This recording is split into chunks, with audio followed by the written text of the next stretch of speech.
Welcome into the Viking Central podcast. I am here with Ryan today. You're going to see his face a lot more. Official co-host here. Damn, you can even call him the host. He probably does a better job than I do. So, Ryan, I don't thanks know for, about thanks that. for joining, man. Awesome. Thank you so much for having me. Happy to be here. Yeah, for sure. We're going to talk some free agency and the NFL draft, obviously. Free agency is slowing down a little bit. I mean, they're filling the holes a little bit. We saw the signing with Jonah Williams, the defensive lineman, last night. More depth piece along the defensive line. It's not like he's going to be an impact player or anything like that. But just to get more bodies, I'd like to see us get some more beef on the line. A lot of smaller players. What do you kind of feel about the way they're going with the defensive line, Ryan? Well, last year Harrison Phillips had a great year, and that was pretty much it as far as the D-line, the interior D-line goes. I mean, obviously Wanham and Hunter were solid, but definitely, like you said, beef up front has been a challenge for us, and I think on both sides of the ball. But specifically in the D-line, you definitely need to get some help with Harrison Phillips there, and Tillery and is a good add, and you can tell that they're obviously trying to add some younger guys that showed potential, and I think it's good for depth. But at the same time, us Vikings fans being used to Kevin and Pat Williams just clogging up the middle, it's not what we want to see, and I don't think it's quite where we need to be. And I definitely think missing out on Wilkins was while I think it's been overall a successful free agency for the Vikings, I do think Christian Wilkins was a key piece they were trying to add. And I think it was kind of shocking to them that he decided not to go to Minnesota. So I think missing out on Wilkins was pretty tough for him. But we need to see some more beef up front, like you said. And I think they'll try to look to do that more in the draft, but then going into next year with the amount of cap space that they're going to have to play with, there's definitely, and you hate to say, well, wait till next year, but it's kind of been that way. That's probably the route they're going to go, because there's not a lot left in free agency along the defensive line. Nothing that's going to be a major impact anyway. And then you look to the draft. I mean, if we do stay put at 11 and 23, then you can add some beef. But, the talk is and the expectation is we're going to move both those picks up for a quarterback, and then you don't have a selection until the fourth round.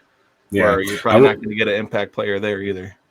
No, I mean, there's some hidden gems, I think, that, but obviously it's still, a shot in the dark. But I like Logan Lee out of Iowa a lot. That you could probably land in even the fifth round. If you looked at his combine, he really showed out. He was the fastest in the shuttle. He was the fastest shuttle time, and he tied Brandon Fisk in the 20-yard. So, I mean, when you're looking at speed and athleticism up front, Logan Lee really showed out, and he's not projected on anyone's board until the fourth or fifth round. So, how you perform in the combine obviously is an indicator. Exactly how you're going to perform in the NFL, but he was a very solid performer for Iowa. When you look at that defense overall, I mean, that's all they had was defense at Iowa. So I think a guy like that might be an interesting prospect for them to target in the later rounds, especially, knowing that they're not going to be drafting until the fourth round as it stands right now after the first round. Right. Yeah, no, that's an interesting prospect for sure.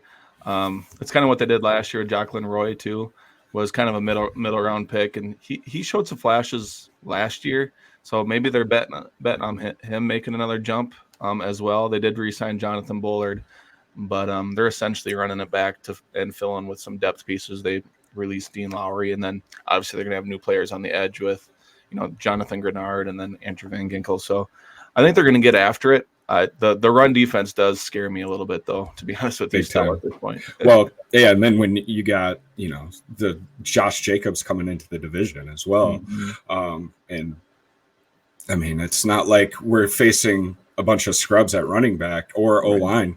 You look at even the Lions, Packers, and Bears, what they've done in free agency, and the Lions' interior O-line, it's not going to be an easy feat for them by any means at all. So they not only not only do we hope that they build up that D line, they need to if they want to be competitive against the run next year.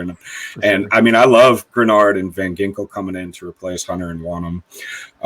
I think they are a little more versatile in what they can do in a Flores defense who asks a lot out of everyone.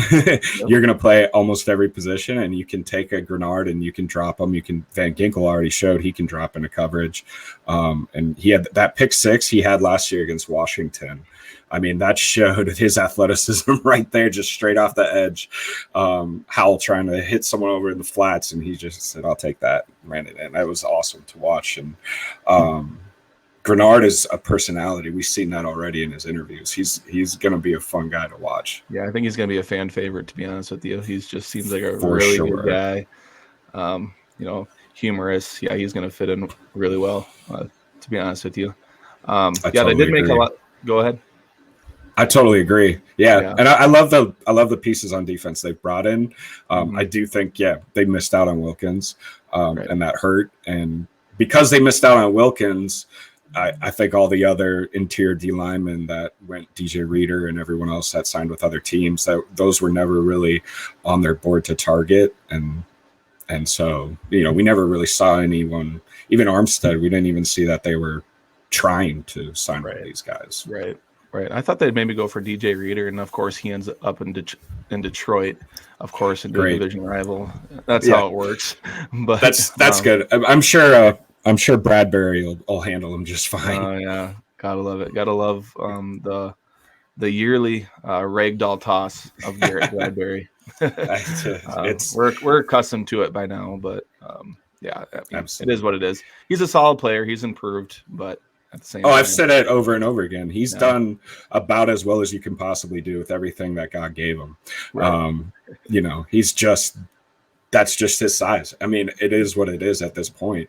But the thing about the center position, and as Viking fans, we were spoiled with center position, was, Sully and Matt Burke there for quite a while. And we've seen what great center play can do for you. Even when, do you remember Anthony Herrera at guard? I do. That guy was a undrafted free agent, and I'm a big Anthony Herrera fan because he graduated from high school, so I'll just say that. But he was an undrafted free agent who looked like a Pro Bowler next to the center position for the Vikings. When they had a center that can dominate, then that's everything. And I think that's what we need to get back to. You're going to see, especially Ingram, who's an athletic freak at guard and stronger than an ox. You'll see exactly what he's capable of. He'll have a boost in game if we can beef up a center position, someone who can anchor down and be able to drop the hips and really just you're not going to be able to bulldoze or get past. And right now, bringing in a rookie quarterback, which we all assume they're going to do, pressure up the middle is a detriment to a rookie quarterback. You need to do something to stop that. There's some prospects in the draft I really like at center, even in the later rounds, that I think could help a lot. You look at Bo Limmer from Arkansas. I think you can land him in the 4th or 5th round, no problem. Drake Nugent out of Michigan. He's a little bit undersized too at 6'2". He's like 6'2", 300. So I don't love it, but he was very, very good for Michigan. Van Pran probably won't be there out of Georgia in 4 or 5, but if he were to slip, or if they could make a play to move up for a guy like that, I think that would be amazing too. So I would look for them to definitely at least address the center position in the draft along with the interior D-line. Yeah, I would agree. I mean, the trenches on both sides are a little iffy right now, especially in the interior. Blake Randall's your starting left guard right now, and he's a very versatile player and everything, but, they haven't re-signed Dalton Reisner.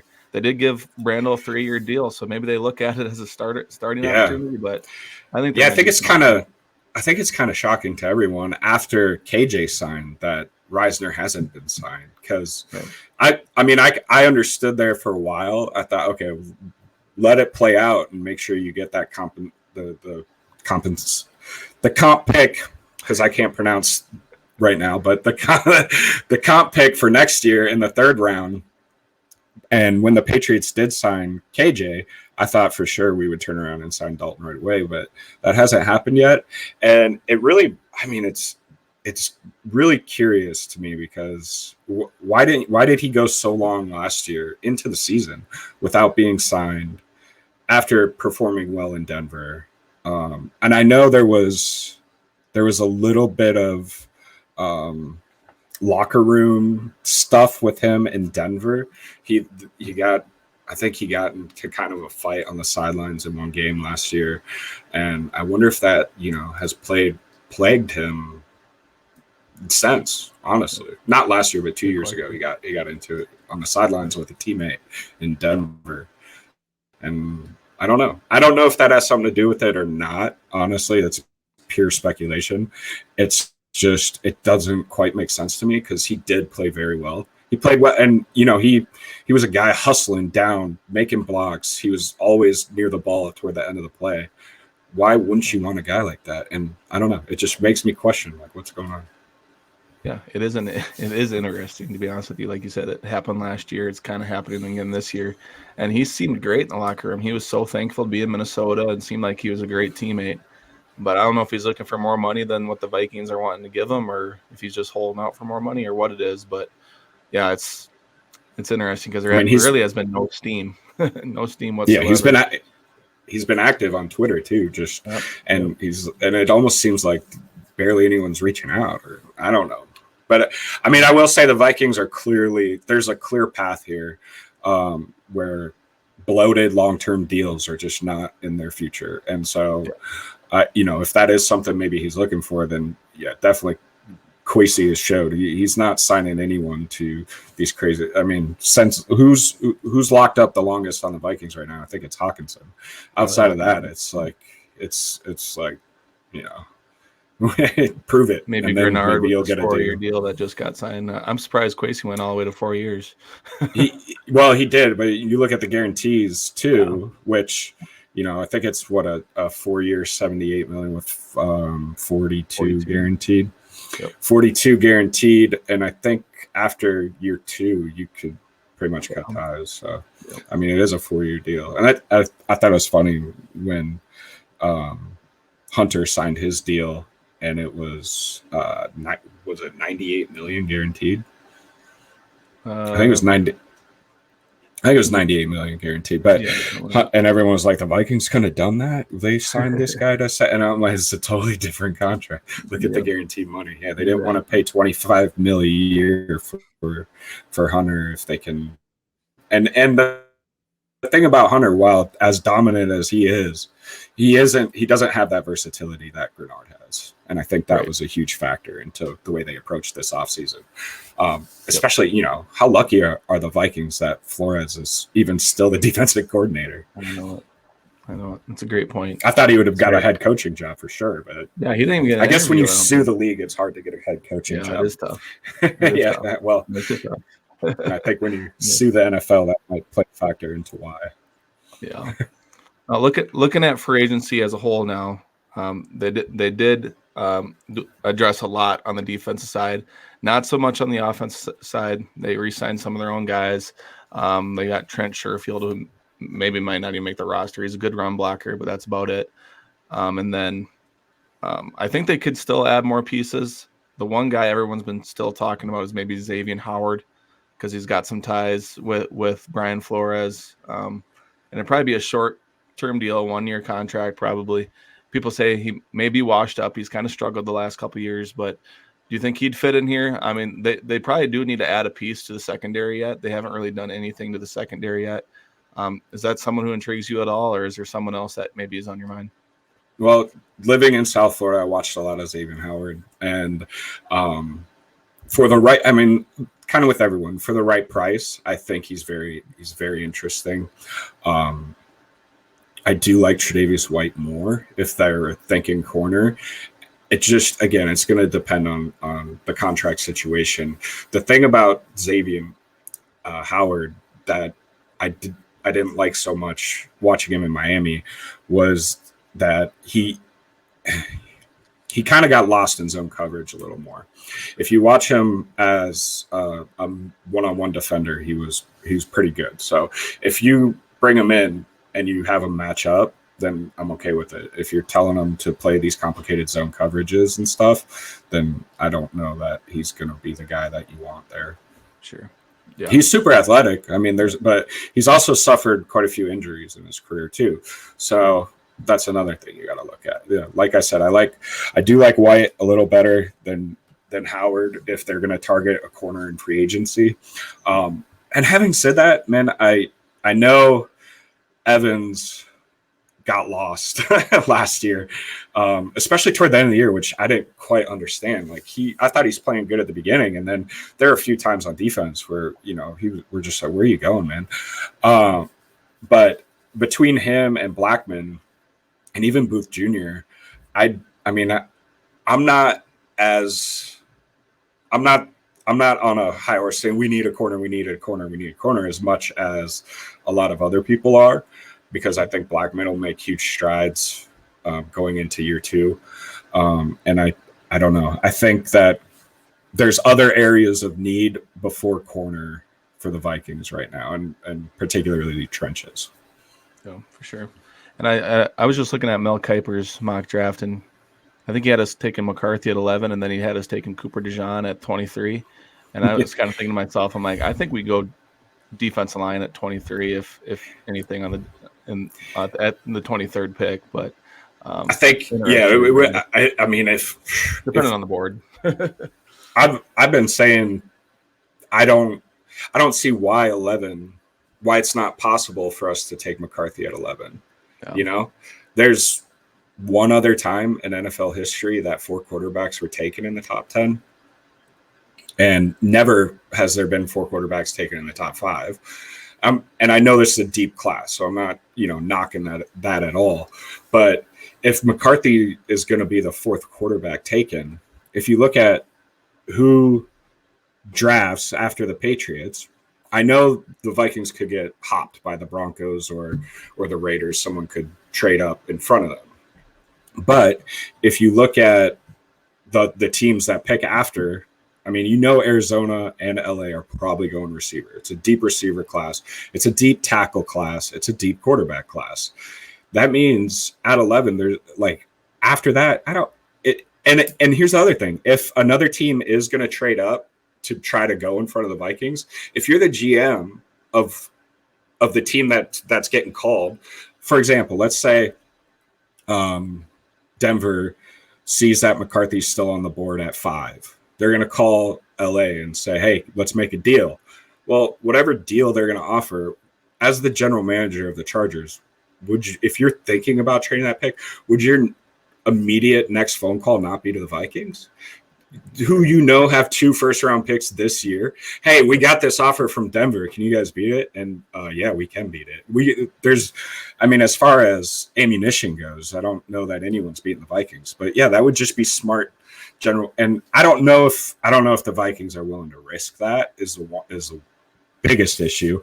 But everyone's saying, why haven't we traded up yet? Well, why would you trade up if you don't know for sure what's going to happen? Like, we think Washington's going to take Jaden Daniels, but we never know. They could go Drake May, and then are you going to trade up for Jaden Daniels, who doesn't fit the KOC scheme as much? I don't think that's their guy. I think they've kind of shown that maybe McCarthy or May are the guys that they're targeting. So if they can stay put at 11, come 23, yeah, Cooper DeJean, while I love Cooper DeJean as a prospect, yeah, I don't know that, and I do think he would fit the Flores scheme. I think if Johnny Newton's there at 23, I don't think Byron Murphy would be there, but if Byron Murphy's there, that's a slam dunk. But if not, then Johnny Newton out of Illinois at interior D-line at pick 23, then you land McCarthy and Newton. I mean, that's like that. Whew. Now we're cooking. Now Quincy's really cooking if you can land those 2 in the first round. But I think if Newton's not there, then maybe you do look corner, or you could address that center position. Like I said, I know I will lead the charge up that mountain all day, every day, that we need a replacement for Bradbury. at center, and JPJ Jackson Powers Johnson out of Oregon. I know Dallas is going to want him bad, so and they're at 25. So if the Vikings could land someone like that, that'd be awesome too. So I'd be cool with Newton or JPJ, and then third option, if neither of those would be available, I think then maybe you go corner. Sure. And I think you just talked about. I think that's the best case scenario. If McCarthy does fall to 11, you can just stay put, take McCarthy. I don't feel like that's a reach, especially when you don't have to give up any more ammo to go get him. Because Right. people are talking, oh, let's go to number 5. You got to give up 11, 23 and a sweetener. And I know the Giants have been talking maybe that they're thinking McCarthy, but I don't know how much truth is to that.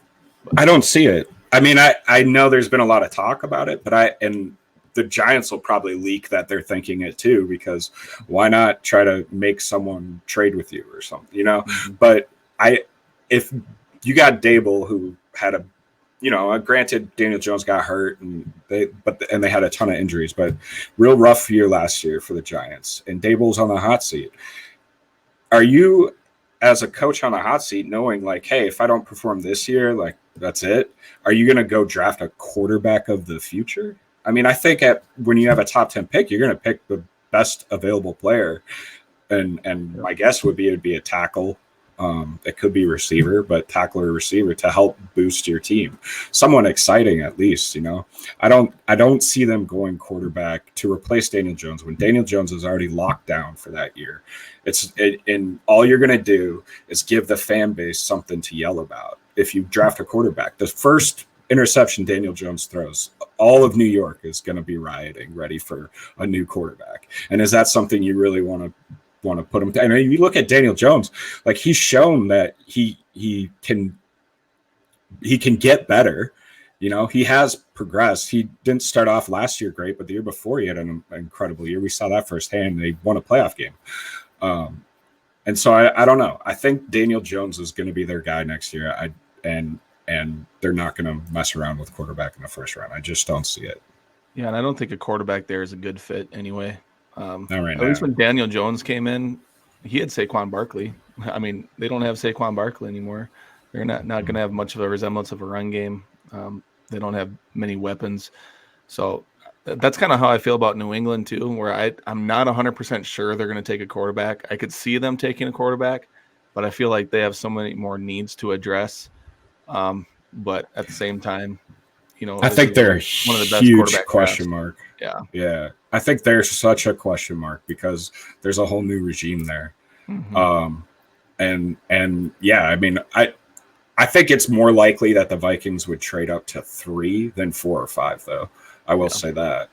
And you know, it'd be smart for New England. They got holes. They got quite a few holes to fill. And do you really want to throw a quarterback into that mess right away? I would think not. You want to give your quarterback the best chance at success. And it's pretty if you're a rookie quarterback this year coming into the Vikings offense, like you're set up to succeed. You just are. You got 2 incredible receivers, incredible tight end, weapons all over the place. I mean, and especially if you get a center that can hold his own, then you're, I mean, what do you got where else would you want to go? And playing into that, I did text a buddy who grew up next to the May family, and they said they're praying the Vikings move up for him. So it's a win-win, to be honest with you. Like you said, you laid it all out. You have no better. I mean, if you're a top 3 pick and you're Drake May, you're probably thinking you're going to go into a trash organization, a team with no talent around. If Vikings can hop up, you know, we would have been a playoff team last year if we would have stayed healthy.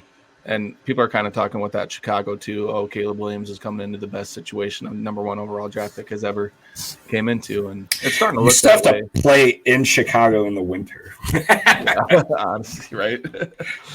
Yeah, for sure. Outside. I mean, Minnesota in the winter is worse, but at least you're inside. Yep. I don't know if Chicago is going to be able to lift that curse. They've never had a 4,000-yard passer, and they're one of the oldest franchises in the NFL, and they've never had a 4,000-yard passer. I won't be surprised. That's why they're moving to 18 games. You got to move to 18 games to allow Chicago to get 4,000-yard passer. That's funny. No, but I wouldn't be surprised if Caleb came in and was a 4,000 yard passer right away. I mean, It with wouldn't surprise the me. weapons they have, I Yeah. mean, Keenan Allen might have 4,000 yards just against the Vikings. So. Oh, I feel like players like that always end up in our division. Like, stay It's in the crazy. AFC or something. But nope, I you got know. to come to the NFC North. Of course. I'm Jeez. that's why I'm glad we just Yeah. poached Aaron Jones away so he didn't go sign with the Bears or something. I mean, we're Yeah. not going to get picked apart by Aaron Jones anymore. You can be a Viking for a year or two. But Yeah. yeah, Yeah. it's And I it's going to be think, interesting 5 weeks. I think we're like 36 days away or something like that. It's getting closer. And we were talking, it, and there's been rumors. Is there going to be a trade before the draft? I don't see it happening. I thought there maybe would be, but I thought it would have correlated right after the trade for 23. But I think New England might be their main target, like you said. But they're probably not sure Washington's gonna if they're gonna choose between May or Daniels. That's the big one there. 'Cause I don't think they're in love with Daniels. If it is Daniels at 2, I'm I'm sure they're fine with May at 3. And I'm fine with them giving up 11, 23. Would you be fine if they gave up their 2025 first to get up there or no? yeah, Yeah. I would. I'd be, if they're moving up. Here's like my assessment of Drake May is he's got an all-time arm talent, accuracy wise. He is NFL ready. He needs to polish up his footwork and pocket presence a little bit. He gets a little heel clicky, but outside of that, I think Drake May is a combination of Justin Herbert and Josh Allen. That's kind of the way I look at him. He can move like Josh Allen and he can throw like Justin Herbert. He has that kind of arm talent. So, yes, I would be okay if they gave up their 3 first-round picks, 2 this year, 1 next year. Honestly, and if they want to move to 3, I think it would cost all of that. Yeah. And I think it might even cost a 3rd or a 4th next year as well. So, and we look at what San Fran gave up to move up for Trey Lance. Now, they didn't, obviously, no one knew what it was going to end up being, but it ended up, no one knew it was going to end up being late first-round picks. Obviously, it was late first-round picks just because San Fran was been good for so long. But, yeah, they gave up 3 firsts and pick 101.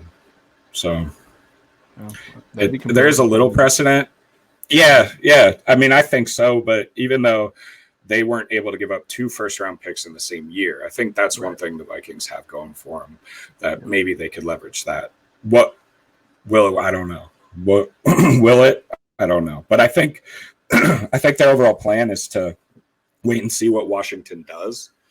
And if they do take Daniels, then I think they make a play for number 3. I think that's plan A. And I think plan B is McCarthy. What that looks like I said, I kind of hope they don't trade. And if you got to trade up, like they don't trade up too much. And I still think that if a team is going to try to hop the Vikings, as a general manager, you're going to call the Vikings and get a better offer because they have more ammunition to provide. Yeah, they're for sure going to gauge their interest. I mean, it would be dumb not to. Like you said, we'd have the best deal by far out of any teams looking to trade up. And I just think, I mean, as a general manager, I would lie.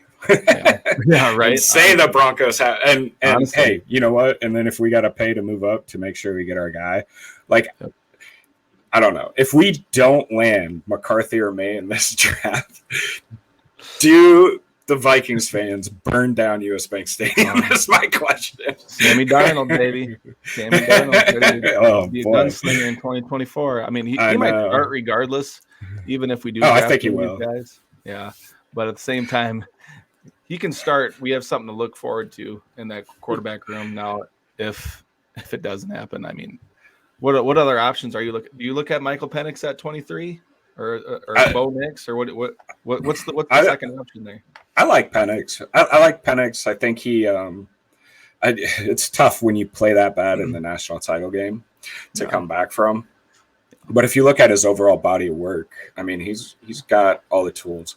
I don't love his injury history, of course, which and that's tough when you've had all those injuries, but he showed he can make all the throws. He shows he has a big arm. He shows he can throw in the pocket, on the run, and he's accurate.